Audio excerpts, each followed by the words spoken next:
guys. We're going to just real quickly show you the Drac demo reel for anyone that hasn't seen it, and then we're going to take you through the shop with the floor and show you some cool stuff. Just a real quick breakdown. Drac Studios was formed 2 years ago with Harvey, Greg, and myself. We not only do the special effects for the feature films, but we are also now our in-house production company with Trailer Park and Terror being our first in-house production. It was truly a great experience. In my opinion, the reason why this film works so well is because, one, you had great acting, great direction, great creatures, and ultimately, I think everyone felt this way at the end of the show. It was truly a team effort of people bonding and you're here going through this nightmare of Trailer Park that I think everyone, I know for me, it's one of the productions I'll never forget as far as being one of my favorite things. I'm going to show you real quick just the demo reel.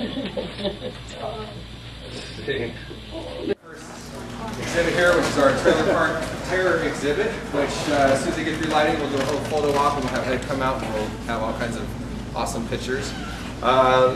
This is, we did the movie Hannibal, and in Hannibal we did a animatronic puppet that you saw on the trailer. The real boar would not eat or do anything that they wanted. Apparently boars don't act very well. So we built this guy, and he came in and attacked our human puppet that we built, which was made out of gelatin, which I'll show you. This boar is actually all animatronic except for the movements I'm doing. His eyes blink, ears wiggle, his mouth snarls and snot comes out, everything by remote control by guys over to the side with little remotes. But luckily we had this guy because, again, the real boars wouldn't do anything they asked them to do, nor would they eat the guy, and they starved him apparently for like 4 or 5 days. So let me bring you over here. Inside our makeup room here, Ed is getting put into makeup. I don't know that you guys can all fit in there, so I'm just going to ask him to come out here based on where he's at. Hey, Ed.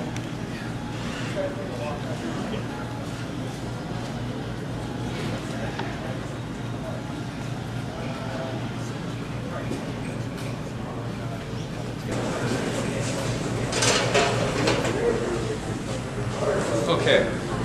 What we have over here, guys, let me close this. We recently produced a project for a company called Hungry Man, which is a webisode show called Meet the Bigs. This is a character that we built that is a fully life-size puppet, again animatronic with all the facial movements, but you have a puppeteer who is basically working the mouth and doing the voice for the character and playing one of the arms. This is a show right now that we're in negotiations with Sony to do as a series. So keep your eyes open for this crazy guy. The boar. This is a direct copy of what the actor looked like. His whole body was actually made out of gelatin so that the real boars could eat him and make it look like it was real, but again, the real boars really wouldn't do much. So, but you can see the attention to detail. We go in and make sure everything hair-wise is all hand-punched, hair by hair, just to make sure that we can get really, really close up in our shots. And now that HD has become such a huge thing, you have to be able to get this close to a makeup without it looking phony. So we actually developed our own silicone makeup appliances, which no one else has. We won the Technical Achievement Award at the Academy Awards 2 years ago for it. We have dissolvable edges, so there are no edges. You can't see where the skin ends and where the makeup starts. So it can hold up to an HD close-up this close. A lot of our materials our projects are made out of silicone, so I'll kind of point them out as we go. We have an in-house project that we're going to be shooting next year, which is a comedy called Moldy's Madhouse. This guy here and this guy here is from Moldy, so keep your eyes open for that. Right here we have the Frankenstein creature from Van Helsing. This was designed by our partner Greg Canham and is a combination of silicone, makeup, and foam. The thing with the silicone is it does get heavy, so when it becomes a big prosthetic piece, you have to go with foam. So we kept all the body here out of a foam piece, and then did all his facial pieces out of silicone so we could get the translucency and the movement that we really wanted. And then he was actually not quite tall enough, so we built shoes where his feet are actually right inside this piece right here, giving him an extra 6 or 7 inches worth of height just to get him a little bit taller and bigger. And then over here, oh actually up here, this is one of our demon characters from a movie called Bless the Child, which was a Kim Basinger film. At one point she has a hallucination where she's looking at the front of a church and all these demons ascend onto the church. This was one of about 5 different characters that we did for that one scene.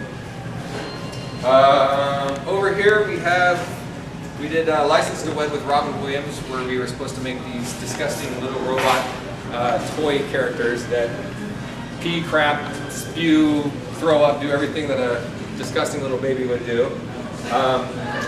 This is the animatronic baby that we used for Friends. It was Jennifer Aniston's baby through the series.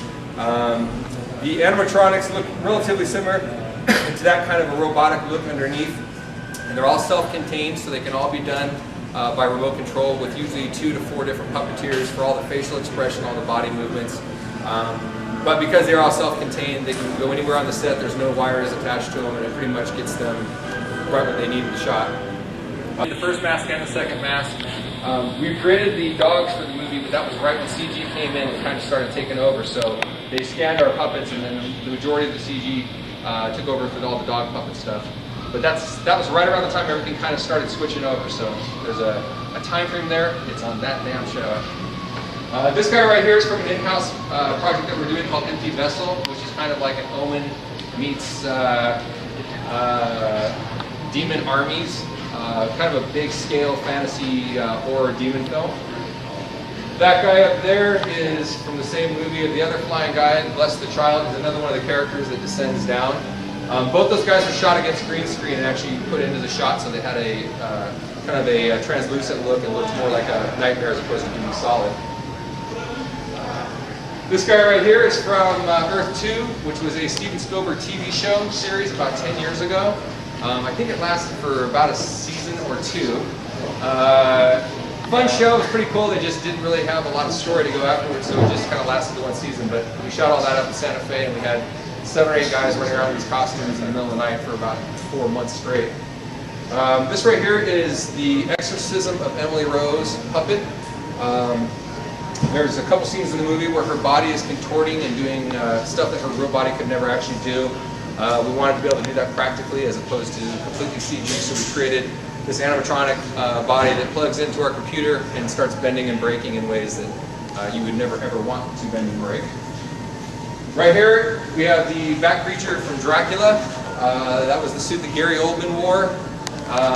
He luckily only had to be in it twice. We shot him the first day, which was the shot where he standing on the bed when they come running in to find Winona Ryder. The director Coppola did not want the actors to ever see what this guy looked like. None of the actors had ever seen the design or anything. They blindfolded Keanu and everybody that came into that scene and rehearsed the scene and then took them out. So when they come running in and they see that character, it's the only time he shot that, and so that was their general reaction. So it was pretty cool. Also considering that this was never actually supposed to be in the movie. Originally Coppola had it that Gary Oldman would have a sword and actually just fight him as Dracula with a sword. And Greg and I went to a meeting and gave him the idea of possibly putting this Bat Creature in there, and he said, show us a sculpture. So Greg went and did a sculpture about this big. We took it back in a couple days, and before we even walked it up to him, he said it's in the movie. So it was just one of those things where we kind of pitched something and he just totally went for it. So right here you've got animatronic Jesus from the Passion of the Christ. He has all his cabling coming through fake wood here. It hooks up to a computer. At the flip of a switch, he can breathe. His head moves left to right. He blinks. He bleeds from the head. Pretty much everything Jim would do on the cross, but Jim obviously didn't want to be on there any more than he had to be, so we built this knowing that it was going to be cold and that Jim was just not going to want to do it. For the movie, I would say probably at least close to 50% of the shots, if it's not this close and he's on the stick, it's probably our puppet. They were able to get a lot of shots with it, unless it was dialogue, and all the dialogue was close up, so they utilized it, I think, way more than they ever expected to.